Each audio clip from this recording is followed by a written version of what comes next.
Welcome to The Work of Warriors, a podcast dedicated to bringing mental wellness to the entertainment industry. I'm your host, Kim Ravage. This podcast is dedicated to the artists we've lost to mental health, addiction, and suicide, and to those who are still suffering in silence. Hello, I am excited to introduce to you today a new friend of mine. Her name is LeAnn Phelan. She and I share a common love and passion for bringing wellness to the music industry. LeAnn created LP Creative Therapy, where she mentors and educates songwriters, artists, producers, and creative executives through workshops, private sessions, and courses. LeAnn calls her unique brand of encouragement creative wellness coaching. Her and I are in alignment with our goals and our mission, and I am so excited to introduce to you today LeAnn Phelan. Hi, LeAnn. Welcome. Welcome to the Work of Warriors. Hi, Kim. We've been trying to do this for a while, and finally we're here. So thank you for having me. Absolutely. I was just telling our listeners that we are in alignment with our values. We both have a passion for bringing wellness to the music industry. But I was wondering, could you tell our listeners a bit about your background in the music industry, as well as why or how that aligns with your passion for wellness? Because you have an impressive resume and CV, and I think it would be helpful if people knew some of your background. Would you share some of that with us? Let's see. I actually started as a singer, and somehow made it out of West Tennessee to be able to tour the world as a background singer for Steve Winwood. So I know I have a soft voice, but at one time I was holding down the Shaka Khan parts to Higher Love. And I think that's on my mind because we recently had a reunion at the vocal studio where I grew up, and I got to see all the people I used to sing with, where it started. On the music industry side, I actually started in publishing, and that was such a great fit for me because I was someone who was coming from pop music, and living in Nashville, country kind of became pop music in the 90s. So that, like I said, was a really good fit. And I went from publishing to A&R at Sony Records, from Sony to working on American Idol and being a preliminary judge for American Idol, which was so much fun. And it's interesting how that came together because country artist Carrie Underwood had had so much success, so they wanted a country A&R person on the road. And thankfully I got the call. I still have great friends from those days. And I went into songwriter management. Then I went over to co-head ASCAP in Nashville, the creative team. And then I started my own company, which is, during that time of COVID. So it's constantly been a building exercise, but it has turned into a dream that I had that I didn't think I would be fulfilling until I was much older, because I had a dream for a creative retreat for creatives of all types, just to be able to come and like shut down from the outside world and just work on their art. And now I get to do that on Zoom and meet people from all over the world. So in general, that is the grazing each little bit of my career so far. And the second part of your question, how does that play into wellness, is a little bit deeper story for me. And I've thought about this quite a bit as LP Creative Therapy has developed, because I didn't realize that my style of working with people might mentor growing up. So when I was in voice lessons at 9 years old and being a very shy person, I didn't fall out of bed singing. I kind of learned on the job. I learned during those lessons and just being committed to music and trying to get better. And one day at that studio that I just was in last Sunday for the first time in many decades, my teacher had, our group came out to do their number, and it was during a dress rehearsal, and two of the other sopranos didn't show up for dress rehearsal. So for the first time, I was adjusting the microphone to my voice, and we did the song, and my teacher stopped playing and shouted me out in front of all the kids. And I thought we were in trouble for some reason at first, because that didn't happen during the dress rehearsal. You just, do it like it was a show. But he called my name and he told me that he heard every note to the soprano part. And that was a shift in me, that I got that encouragement that I needed, that maybe I could be a singer. And I just started working really hard at that point. So in doing LP creative therapy work with songwriters and creatives, even business executives, I realized that I'm giving them basically what I got when I was 11. I want them to have that shift where somebody looks at them, and he didn't say, "You're the greatest singer I've ever heard," but he just basically said, "You did a great job and I'm recognizing you." And he's someone that I really respected. So yeah, that encouragement piece is kind of the foundation of what I'm doing now, and really what I've always done, because I've always met with songwriters and helped develop and encourage them, just to maximize their talent and help them feel supported along what is a crazy journey. Yeah, and I wonder, I think all artists, and I think all of us, right? That's what we're seeking, is to be known for our gifts, right? And to be able to shine and share them, whatever they are. But have you, in your career experience, whether personally or as, a professional in the industry, have you witnessed any of the opposite of that, where people are not calling out the gifts, but they're actually, using shame to get somebody to perform better or to compete, or anything like that? Do you have any of those experiences like that, where you've seen like, that's not how I would do it? I haven't seen it as much as I've heard about it, Yeah. because I'm doing things just the way that I intuitively have been doing it. And in general, I'm a more compassionate person. And even so, there's been a handful of people that maybe took something that I said in a way that I didn't intend. And I think it's very easy as a creative person, especially when you're on the edge and you haven't been validated yet, to just hang on to those things that you can construe sometimes as negative. Um, I'm I'm remembering an example of that. There's a friend of mine. He's actually been a guest on my workshop, and he's an amazing writer. But he was in an ASCAP workshop, and I wasn't the leader of it, but I came in to help with some song feedback.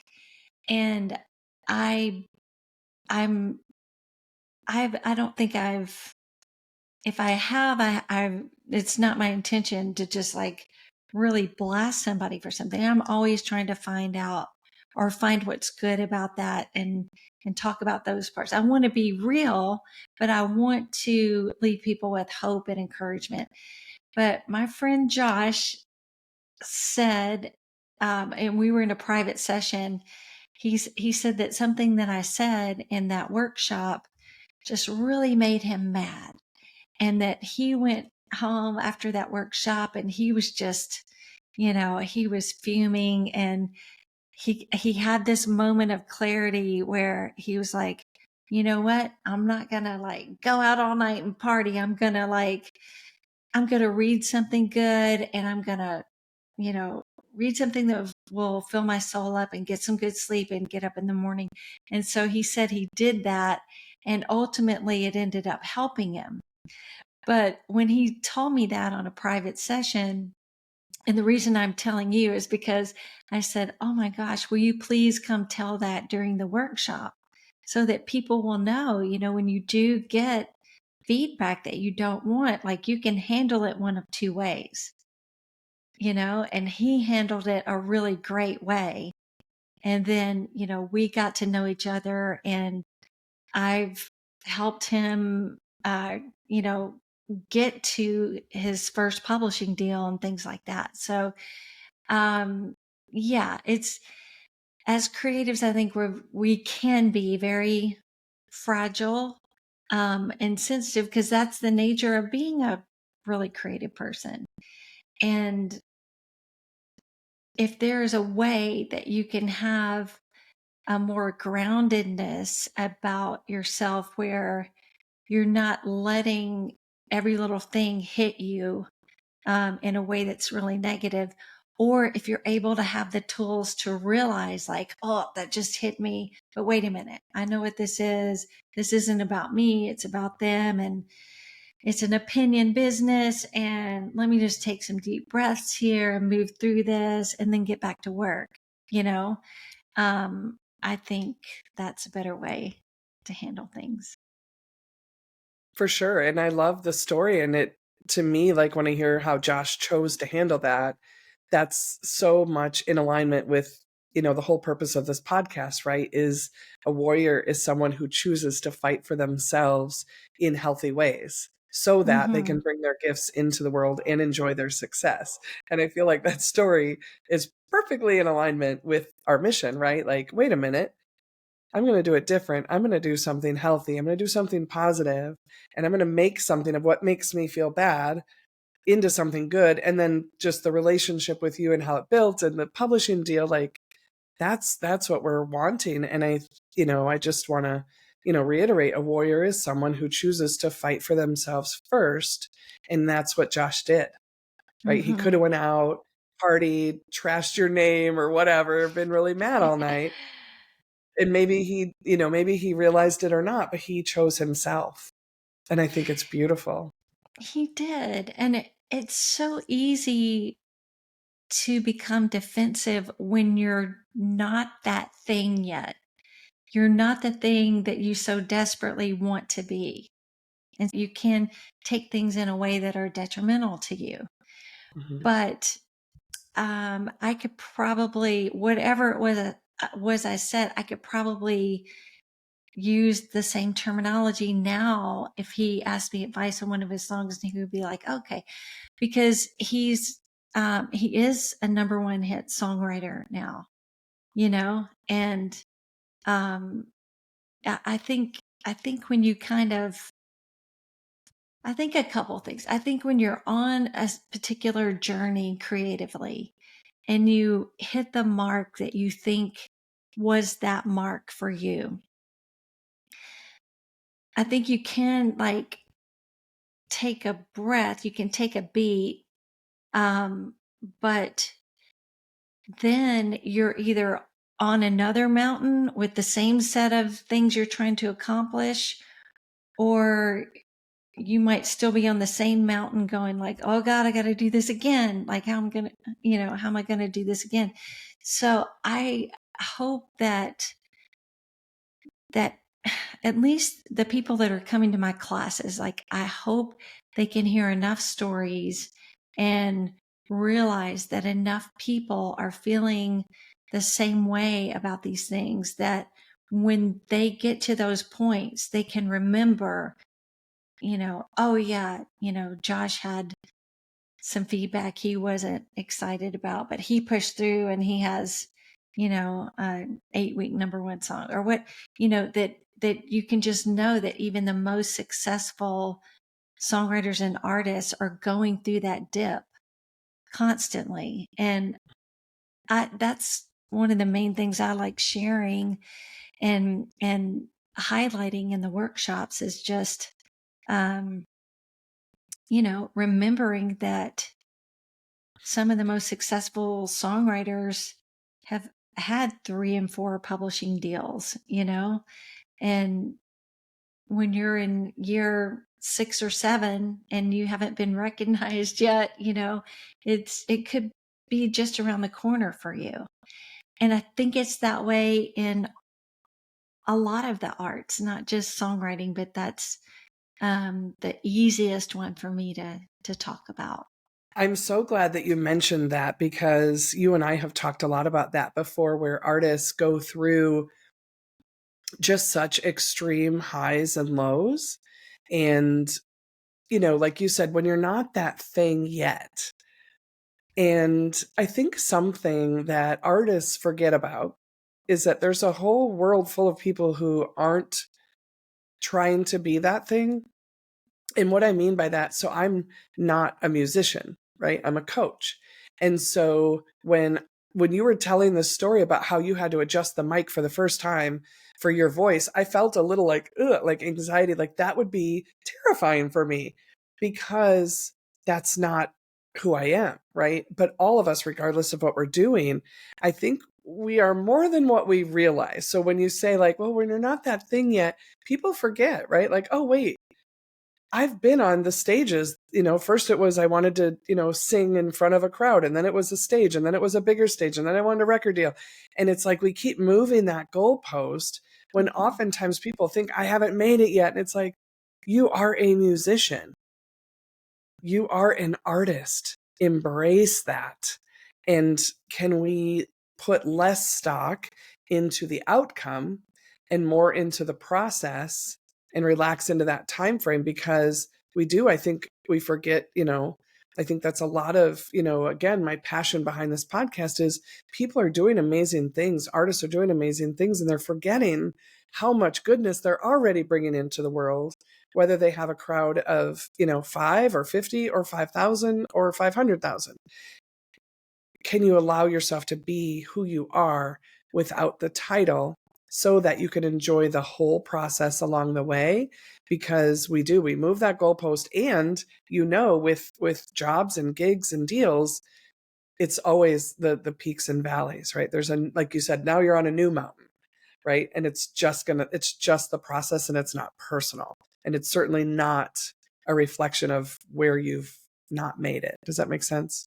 It does. I just while you were talking about that, a lot of times I don't look at creative pursuits as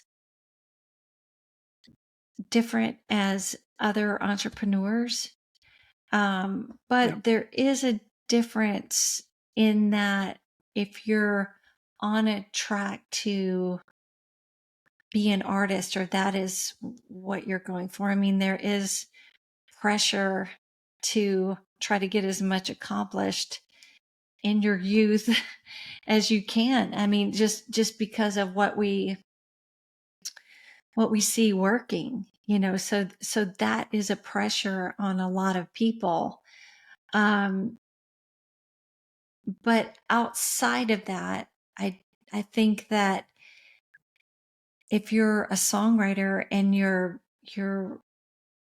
putting too much pressure on yourself on the business side, and you're doing all these things before you've taken care of the songwriting, then I feel like you would have a lot better success if you let the song speak for you first, and you learned as much as you can about that.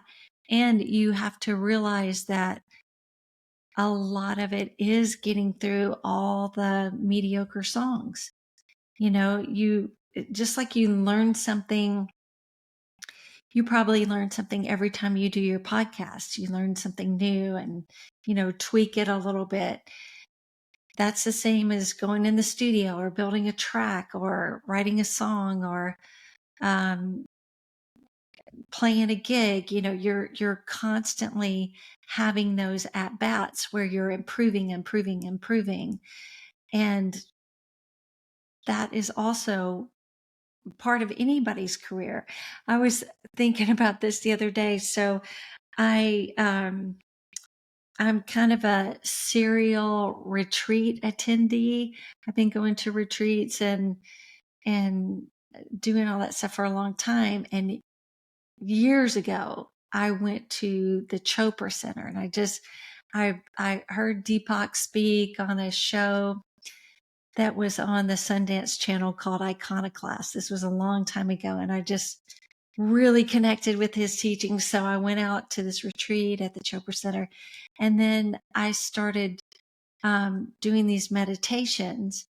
And more recently, I have a couple of really cool, like 21-day meditations that I just do over and over again. But I was in my car the other day, and the Bluetooth connected, and this old one came up. And I'm used to this structured Deepak meditation every morning. And it's so good. And the music's good. And it's got the same, I know when you get a little lesson, you get ready to do the thing. But the old one, it scared me when it came on. It was like, welcome. And I was like, what is this? And so I just thought, oh my gosh, even Deepak started recording, his meditations and started somewhere, and it wasn't all that good. It was good at the time, but to compare to where they are now, it's a whole nother ballgame. So it's not just with songs and songwriting, it's with you and your podcast and you and your coaching. And my first workshop in 2020, I had the little camera that sticks on top of the computer screen, and it was really fuzzy. And my first guest was Bobby Braddock, and he was like this the whole time. And it was just, it was crazy. And so we're all just growing and doing. And as you said, Kim, I think, I hate to like talk in bumper stickers, but the journey of it all is our life, our actual life. And no matter what you're doing, if you're not having fun doing it, then there's no purpose in doing it, because the little moments getting up to it. And I'm not saying like, can you overcome some things? Are you having an excited kind of fear, at some levels? Yeah. And that might be kind of fun. Like it's kind of like riding a roller coaster. But I talk a lot about one of my first speaking gigs that just randomly happened, was from a mom whose 8-year-old liked to write songs, and somehow she got to me, and I was like, sure, I'll meet with her. And I, obviously had to talk to her mother, and we hit it off, and she hired me to come speak to her employees. And it was a sizable company. And at the time it was on Zoom, but I basically spent 6 months meeting with her and planning this thing out to talk to these salespeople. And it was this great journey, and it was a little scary and out of my comfort zone. And there was one call with the other executives where they popped in and popped off, and I thought, oh, well, they hate this. I'm not. And then they're like, no, we would love to have you come. And so we got to that point, and even the day of, it was in the middle of summer, the air conditioning quit working in my house. So I was like sweating, going, oh my gosh, I'm already nervous to do this thing, and I'm pouring sweat. Anyway, got through it, and then it was over. And then I'm looking outside my window here. I, got the dogs, and we went to walk down the street like we always do. And I was thinking about it. I was still on the adrenaline of, having spoken to people in corporate about collaboration. And I was thinking about all the little pieces, like when I met the daughter and the mom, and then, all the pieces. And I just thought, oh my gosh, like it really was the journey. Like that was just a glaring example of, it wasn't the 30 minutes I was on Zoom.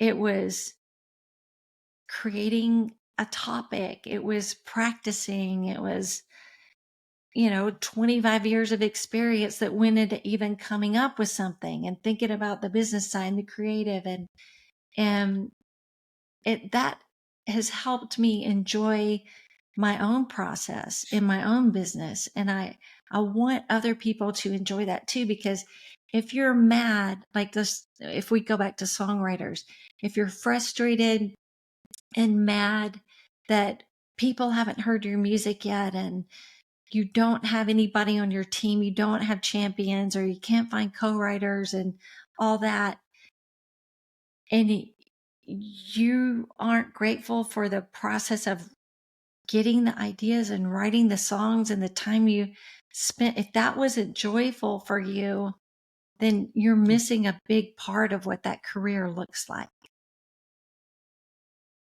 Yeah, and I think, it goes back to, when you were talking about artists in general, having more of a tendency to be more sensitive, right, to constructive feedback and that sort of thing. And I think that is where a lot of people who enter, any form of artistry, or, where you're putting your gifts directly out in the world, right? Entrepreneurship, musicians, actors, poets, painters, whatever. But if you are tying your identity to someone else's approval, you are going to suffer. And, it back to Josh, but if you can choose yourself first, if you can choose to love yourself and to know, I am who I say I am, I'm loving, I'm loyal, I'm kind, I'm creative, I'm funny, I'm a good mom, whatever it might be, and really stay true to your values, your boundaries, and your belief system, and have the courage to keep going, taking constructive feedback, most importantly, taking care of yourself physically, mentally, spiritually. I believe, and you kind of touched on this, I believe you will be far more successful. And I also think that not only will you be more successful, you will actually enjoy it. You've seen people, I've seen people, we've both worked with people who have had success, but still aren't happy, or aren't maybe kind to themselves, or still don't believe in themselves, or still wrestle with shame. And so I think having that foundation of who am I, and what are my values and boundaries, what am I willing to do and not do, and can I allow myself to enjoy this beautiful ride where I don't know where it's going to end. I know where I want it to end, and I'm going to give it everything I have, but man, I'm going to enjoy it along the way too. I think that's, I don't know, I think that's the best way through. Like you said, it's a tricky, how did you call it? You said it's a tricky business. It's complex. I always say it's a complex industry. It's opinion based. You're putting your soul and your heart out into the world, and not the whole world's going to love it. So you better, right? You love it and you love you, so that when those people with, whether it's constructive feedback or, unfortunately, the world we live in, downright hateful comments, that you have the resiliency to know who you are at your core, irregardless of someone else's opinion or your success.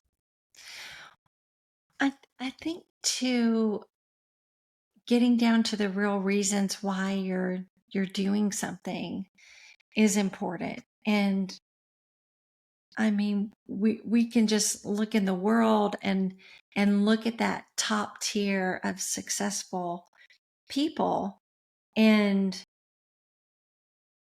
there is going to be a tier to it. Some people are going to reach this level, some this, some this.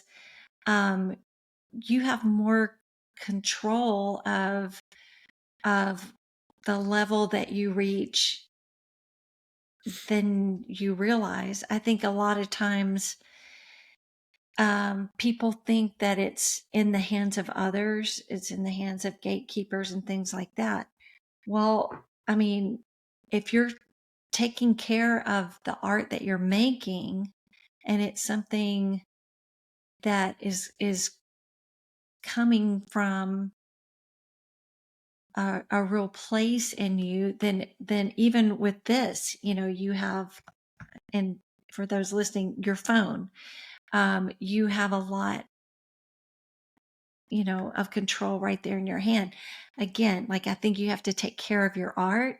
I think it's funny. I'm actually doing a class on this this coming Saturday. So when the podcast comes out, this class will have passed, but hopefully I will be doing it again. It's called Finding Your Voice. And a lot of developing writers, listen, if you weren't driven and creative in the first place, you wouldn't think this, but most writers I know think they're ahead of where they actually are. They think their songs are better than maybe an industry person thinks, because they hear so much stuff, and the more levels you add into that, the more your song's got to pop through. And right now, like, your song's got to break through the noise on these streaming platforms. So you're essentially up against Beyonce and Taylor Swift, if you want to put it that way. But I do think that as a creative, defining where like, what is your goal? What is going to make you happy? And changing your perspective a little bit. Like, there could be some really great things that you could be doing where you are. You could be hosting a writers round at your favorite club, and that way you're meeting more writers and you're also making a little money. Or if you are doing a job so that you can come home and paint at night or whatever it is that you do, can you look at that job differently? Like, even like if it's a mindless job, can you kind of be grateful, like, oh gosh, all I have to do is, whatever, fold these clothes, and I can think of songs all day while I'm doing that. And I can, write my titles down on my notes in the phone. Like, can you change your perspective about whatever it is you're having to do to support your art? Because we're not all, I mean, I don't even want to say Taylor, because what she's done is just light years above most any other artist. But not everyone is going to have a sustainable career in it.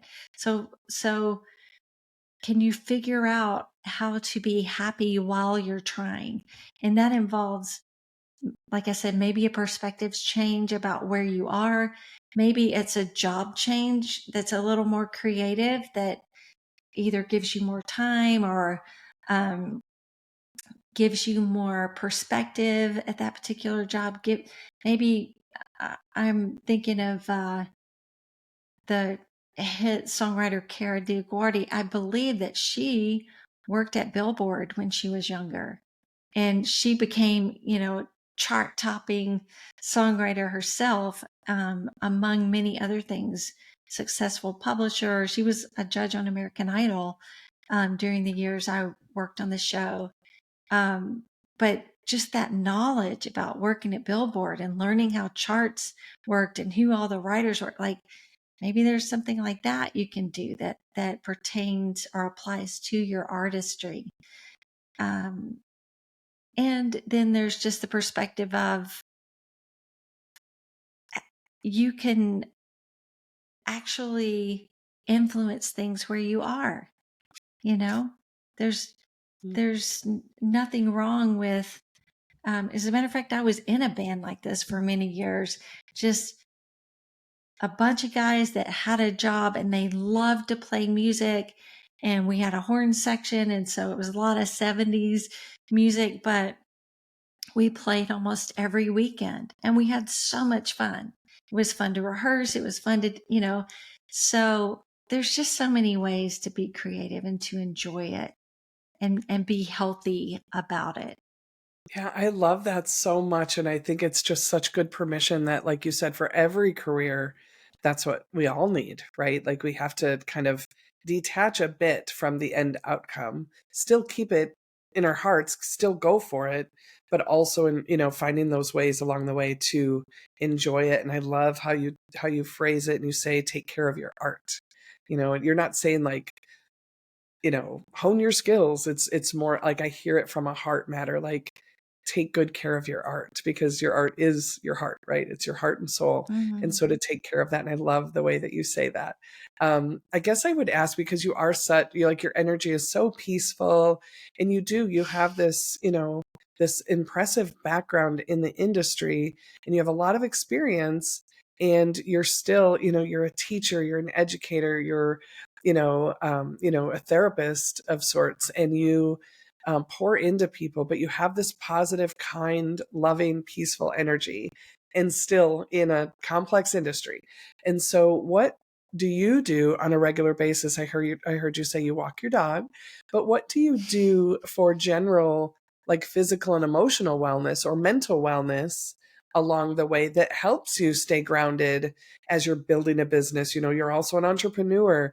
So, LeAnn, what do you do on a regular basis to be able to show up just in the beautiful way that you do?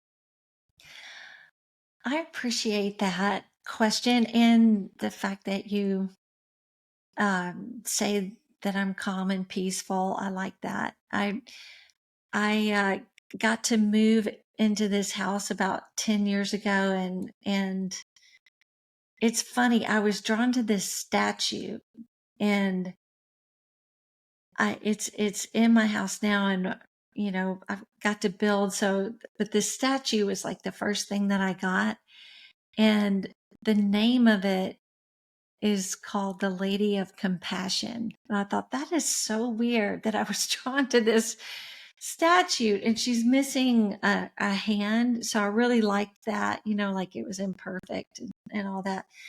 But um, I I do a lot of things to kind of keep myself um, in line, so to speak. And on my best days, my best days actually start the night before. So I have to do the right things the night before, which is not eat dinner too late. I've actually gotten in the habit lately of um, drinking this kombucha with dinner instead. I always loved a glass of wine, but now I'm drinking it's a pomegranate kombucha, and it just is so good. So anyway, it starts the night before, and just doing all the things that will set you up for a good day the next day, and not eating too late, and not like getting to bed too late. But my best days start when I'm up early, and honestly, I love to meditate when the sun's coming up. And I actually have a screen porch at my house. And my niece will tell you that no matter the weather, I go out on the screen porch. Like if it's cold, I go. If it's snowing, I go. If it's rain, I like starting it outside as the sun is coming up. That's my most favorite time of day. It's the most creative part of the day. And I like to get the meditation in. I like to stretch, and I like to write in the mornings. Those are my favorite things. And then I have to walk the dogs really quick. But if I get those things done, the writing can either be getting all the worries out on paper, or it can be maybe an idea that I received while I was doing all my stuff. Um, and so that really sets me up to come into the office and figure out what those most important pieces are of the day. And there's always going to be stuff that pops up that you don't um, anticipate. But if I have just a smaller list of inspired action steps, then that's what I want to take care of first. So that feels good to me. I would say also I have a handful of friends that I feel like are rocks for me. And it's interesting because a couple of them I don't talk to a lot, but they're there when I need to talk, and vice versa. And in general, they're friends that understand me spiritually, and we're just in alignment on a lot of different things, creativity being one of them, but they're just such a support. And those are my go-tos right now. I love that you started with on my best days because I think it's so, it's so common for artists, highly driven people, creatives, entrepreneurs to try to work their way to their success. And sometimes slowing down and taking care of ourselves can feel like a hindrance or like we don't have time for that. And it's not what's going to get us to the finish line, but it really is. And Mm-hmm. so I love that you started with on my best days. And I also love that you mentioned, my best days start the night before. I love the quote that says, leave it. And this really changed things for me. Leave it how you want to find it. So the I night like before I that. set up my coffee and my water and my, make sure my AirPods are charged for the gym and I set up my gym clothes and, are the keys hanging on the hook by the door? Like it sounds really obsessive, but it's what sets me up to make sure that I make it to the gym because a Mm-hmm. lot of times Mm-hmm. those things that are best for us that set us up are hard to get started and especially in the Midwest when it's snowing and it's cold, but I love that you said you start the night before, and it doesn't have to be perfect. And one other thing that you said that is so powerful is surely there are going to be things that come up in your day that you didn't plan for. And that can be from an inconvenience to a tragedy, right? But when we are in alignment with ourselves, when we are attuned to ourselves, taking care of ourselves, building that resiliency, when those inconveniences happen or when someone disappoints us or something tragic happens, we have more resiliency to know I can handle this. I have what it takes. One of my favorite quotes right now, I don't know if it's a quote, but I tell myself, I'm grateful for everything that's going well, and I have resiliency for everything that's not. And that helps me navigate the highs and lows of everyday life and my career. I want to speak to what you're saying, because it's so important right now. And as creatives and just human beings in general, there is so much that is upsetting that's happening. And so there is a greater need than ever to take care of ourselves, and it can feel very selfish, to just think, well, how can I, you know, do this meditation when XYZ is happening in the world? And I just want to address that and say a couple things that have helped me. I do have a mastermind group that I meet with every Thursday. And I'm not going to say specifically what's it, because this could air at any moment, but um, there was something very tragic going on in the world, and just processing it with this group of like-minded people on Zoom where you could just let the tears flow, and we ended up on that call just talking about, people could just raise their hand and just say one kindness that they had seen, that had been done for them. And people started sharing, and like the tears were flowing. And it just really, even though we couldn't do anything in that moment about what was happening in the world, it was just good to feel that connection with the group.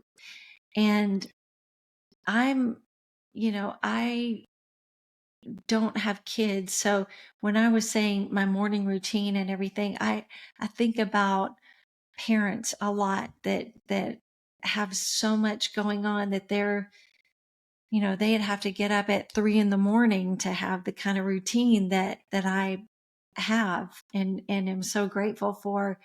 Um, but maybe they can find those spaces at a different part of the day, hopefully, because I think parents in general have to really, schedule that time out to take care of themselves.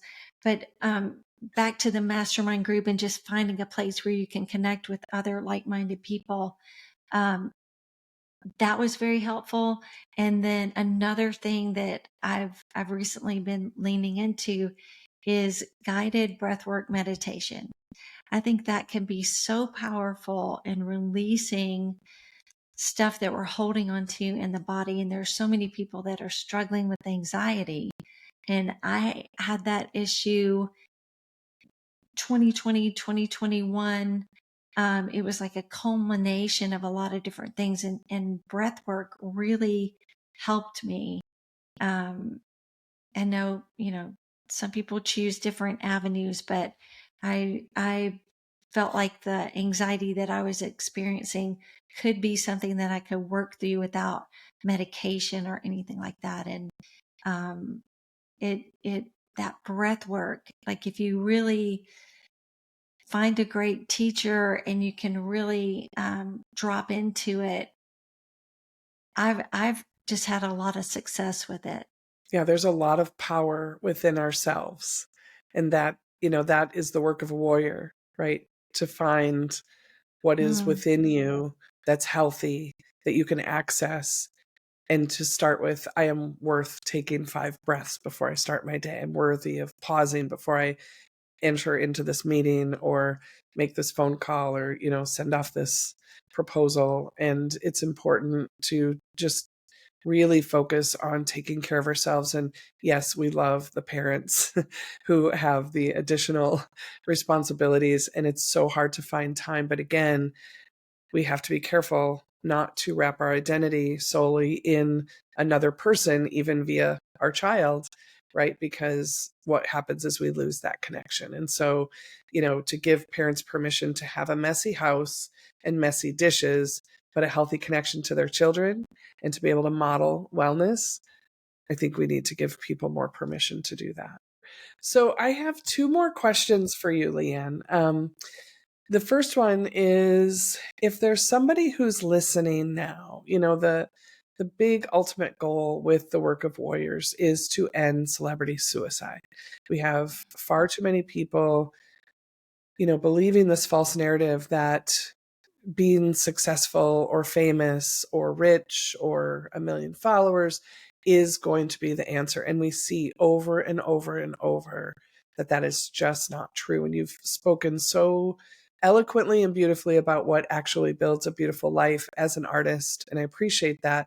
If someone were to be listening now, and of course, this doesn't replace mental health, treatment or care, but if someone's listening and they're struggling and they're thinking about giving up, whether it be their career or maybe even with their mental health, what is something that you would hope that they would hear? Or what is something you would say to them? This is such an important question, and I've never gotten this question before, but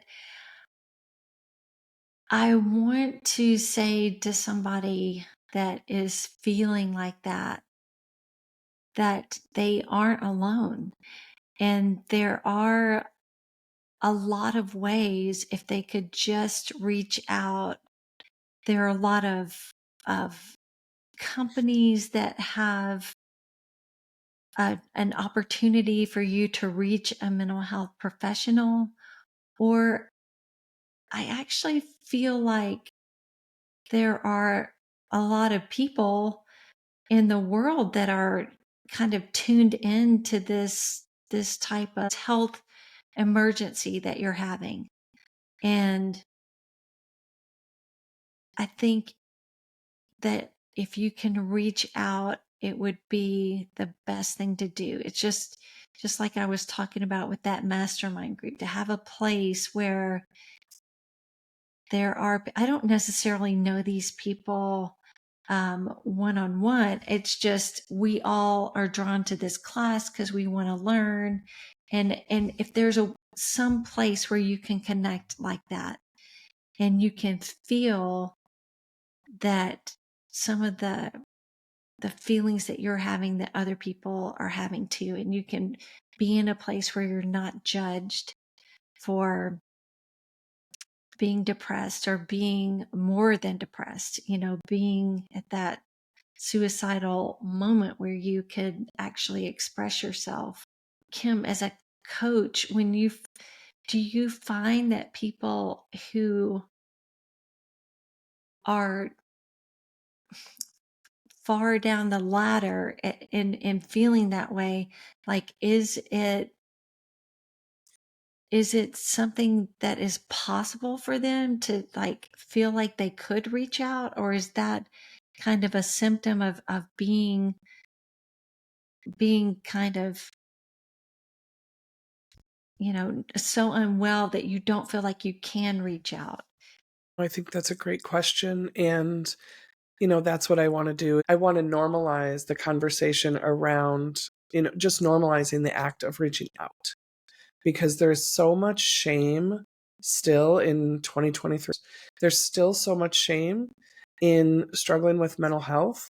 And what you and I have talked, like I think we've been conditioned to think that there's people who have mental health issues and there's people who don't.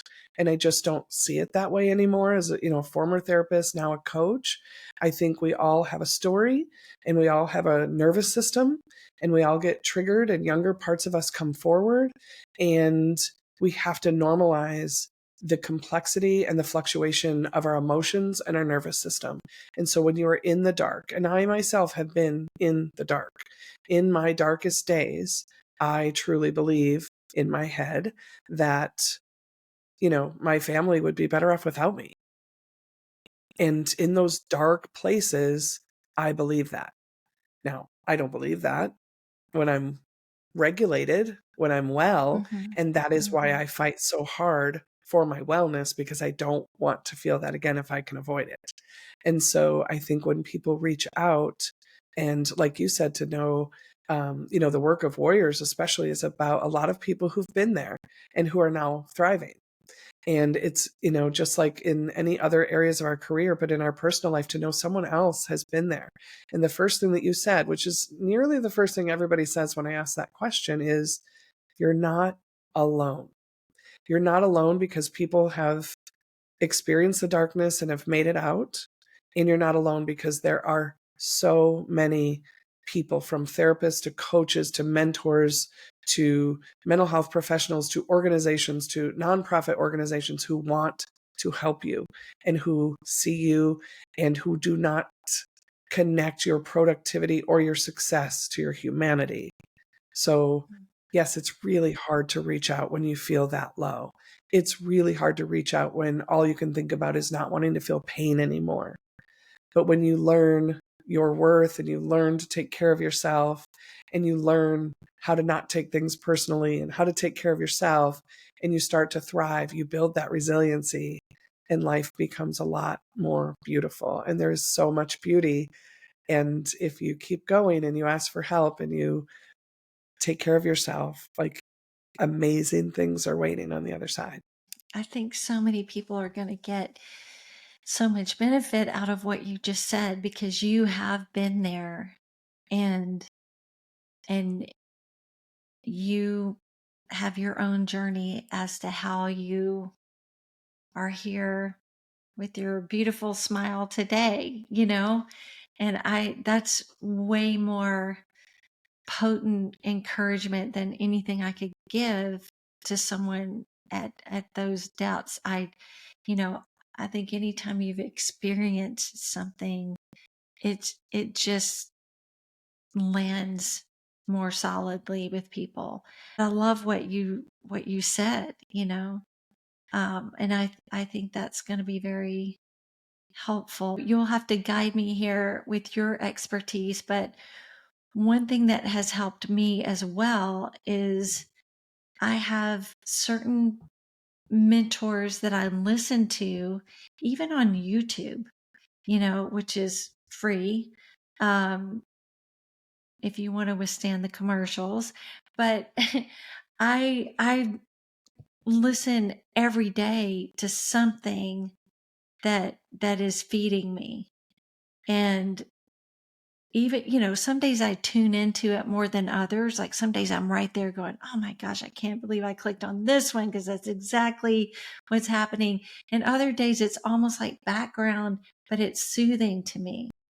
And that really helps lift me up at the beginning of the days too. I'll turn that on while I'm, brushing my teeth and making my bed up. And it's just like already starting with the good input. And I honestly, Kim, I think it's rewired my brain a little bit to start my day off with just like good stuff, good stuff, good stuff, you know? Yeah, well, it absolutely does because, we all have a nervous system, right? And so if the first thing you do, if let's just say you have a poor night's sleep, and the first thing that you do is roll over and pick up your phone and look at what's happening in the rest of the world, there's terrifying things happening in the world. There's chaotic things happening, not to mention the Mhm. mere act of scrolling is just hard on the brain first thing in the morning, right? And so Mhm. that can just start your day off with a lack of hope, with a dysregulated nervous system, even. And so, what you were talking about earlier, when at your best, for me at my best, it starts the night before, but the morning is, I have it on my list. I don't look at my phone until for 30 minutes after I'm awake and after I have done my morning journaling and my morning routine, which is there's specific steps I have in my journaling, but also it is that 10-minute video or podcast or whatever of someone that's motivational, someone who has overcome adversity, who is Mhm. thriving, who is taking care of themselves, who is promoting other people, pouring into other people, giving their gifts to the world. That's huge. And it does Mhm. change your nervous system because you are, your nervous system. It's like when you drink water, if you're not a big water drinker, but you start drinking a lot, you're like, oh my gosh, I need more, right? Your body will crave what you need. Yes. And so when you start with, you were talking about starting your mornings outside, like science shows, if you can get up and have 10 ounces of water and go put your feet on the grass, and if it's too cold, just step outside for a second, it shifts your nervous system and the hormones and the chemicals. And I'm not a behavioral scientist by any means, and I can't pretend to understand how. I just know what I feel, and they're right. Mhm. It Mhm. shifts our nervous system.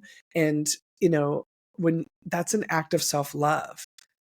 And so often we get caught up, especially when we're in a vulnerable career, we get caught up in what's not working, who doesn't like us or our work, who's leaving comments, who's not liking or liking our stuff. And it's like when you take those steps to set up your night before, to avoid social media before you start your day, to get 10 minutes of motivation, to have a glass of water, to step outside, that is saying, that world out there is big and scary and often unkind, but I will not contribute to that. I will start my day with self love, with self care. And it's not selfish. It actually, I truly, truly believe when we take care of ourselves, we make the world a better place. And that is anything but selfish. Because when you're well, I'm well. And when we're well, the people we have an impact on are well. And when we keep fighting for that, guess what? We get to have a really great impact that just ripples. And that's, the community that I am creating. Well, I just got this new microphone and I don't want to physically drop it, but I think that's kind of a mic drop with from you with what we were talking about today. So You're sweet. just pretend like it dropped. Well, thank you. Thanks for the mic drop, LeAnn. And I love what you're doing. And the last question I have is just, how can people find you if they want to learn more about LP creative therapy, if they want to work with you? I know you're doing private sessions, workshops, classes. So can you tell us a bit about how they can find you and maybe what you might have coming up in the near future? I can, and thank you for asking. My website is leannphelan.com. And so I'm sure we'll have that somewhere how to spell that correctly. Everything's on there, basically, but I do have what's called a launch coming up the first week of December. It's basically several days in a row of providing great information from a business perspective for songwriters. And so that would be something that I think would be a great thing to gift yourself that time. You can connect with a lot of cool people in there and get some good information. And then on leannphelan.com, you'll see all the information about the live workshops, the self-guided courses, or private sessions. So they're like one-on-one Zoom calls like this. So that's basically where to find me. And if you don't want to do any of that stuff right now, at least get on the mailing list. That'll pop up when you go to the website. Because I also do a blog called Creative Hydration, and it's maybe sometimes geared towards songwriters, but it's more about creative mindset things or stories, just things that creative people would like. So I love that. And are you on social media? You're on Instagram, right? oh yeah, I'm on Instagram. I repurpose stuff on TikTok, but Instagram is kind of the most comfortable social media platform for me. So Okay, I so a would lot love of it if you follow me there. I'll post a lot of clips from some of the past workshops that I've done. And I have a lot to choose from because it's over 100 now, but I've had really incredible hit songwriters, successful publishers, A&R people, managers, attorneys, branding experts, marketing experts, just everything you can think of. Musicians who play on hit records. It's pretty much when I get a group of people in one of my longer programs, I curate that class to serve them, and so you're basically hearing snippets from things that served other people in different ways. I love that. So lots of ways to connect with you. And I love how you're just Yes. pouring into the community and all of, Thank from the you. blog to your classes to your social media, you're really offering a lot of just hope. And, you said at the very beginning, like, you had a teacher who brought out, something he saw in you. And I see you doing that and you're doing it really well. And it's such a gift. So thank you. And thank you for being a warrior. Thank you for being part of the Work of Warriors podcast. And I just appreciate your time and all that you're doing in the world in the music industry. Thank you. And I just want to add to that, you know, I could have so easily been counted out at 11 years old, and I received encouragement instead. And as we were also talking about at the first of this podcast, like this little girl who didn't have a voice ended up singing the Shaka Khan parts on Higher Love. So I don't count anybody out. I don't count anybody out. And if you're out there and you want to connect in any of those ways, that's what I want you to know about my platform. And thank you for having me because this was wonderful and it just feels so positive and so needed. And I'm so glad you asked me. Oh, thank you so much. And I know we'll be in touch. I feel like we became fast friends. So thank you again for being here.